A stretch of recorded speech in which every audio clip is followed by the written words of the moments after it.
Hi, I'm Joe Feeks, editor of Poultry Health Today, and with me is Dr. Taylor Barbosa.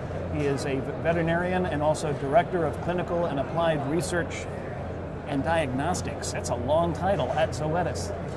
Thanks for joining us today, Taylor. Thank you. Thank you for having me here. Now, I mean, everybody in the poultry industry understands the importance of getting chicks onto the floor, early placement as soon as possible.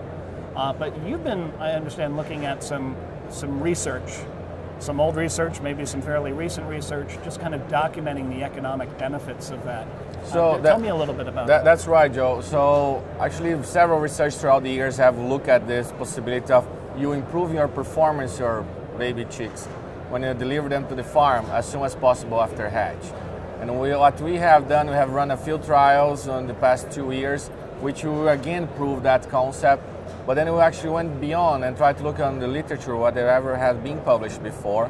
And we have been successful to look at several different papers, around like 15, 18 papers, that actually talk pretty much in the same line. And then with that, to actually try to combine all those results, and that's what we're publishing here. And so what's the bottom line when you say get them on the floor as soon as possible? Can you be more specific? Sure. Well, the researchers have learned that as soon as the baby chick has or hatch, its development in intestines and villi in intestines actually improves if you have access to feed and water. So if you actually give feed and water for those baby chicks as soon as they hatch, they will actually better develop that intestine. They will better develop its capacity to actually absorb nutrients, and then throughout the life of that bird, the bird will actually be more efficient on converting feed into food. So what are some things that you can do at the hatchery to make sure you get these chicks out the door as quickly as possible? So one of the things that hatcheries can do, and then all depends on the process of each hatchery, is actually to improve its performance or its capabilities to deliver those birds faster.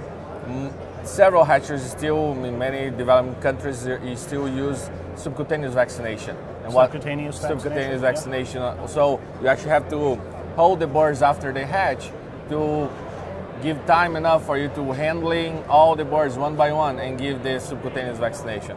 So what we have found when you use in vivo vaccination, you can actually expedite that time and improve your performance in the hatchery, and gives you the time, the opportunity to shorten that window between hatch and place those birds in the field. And when we're talking about in vivo vaccination specifically, what's the timeline for that? Like how many days ahead of hatch?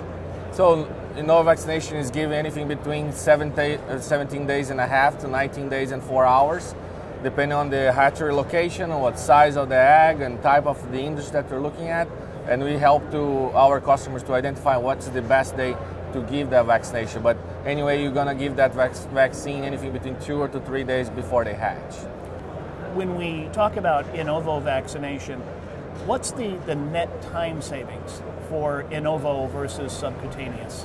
That all depends on how optimized and how many, what's availability of labor on that hatchery. They can have a turnaround that's pretty fast even when doing subcutaneous vaccination.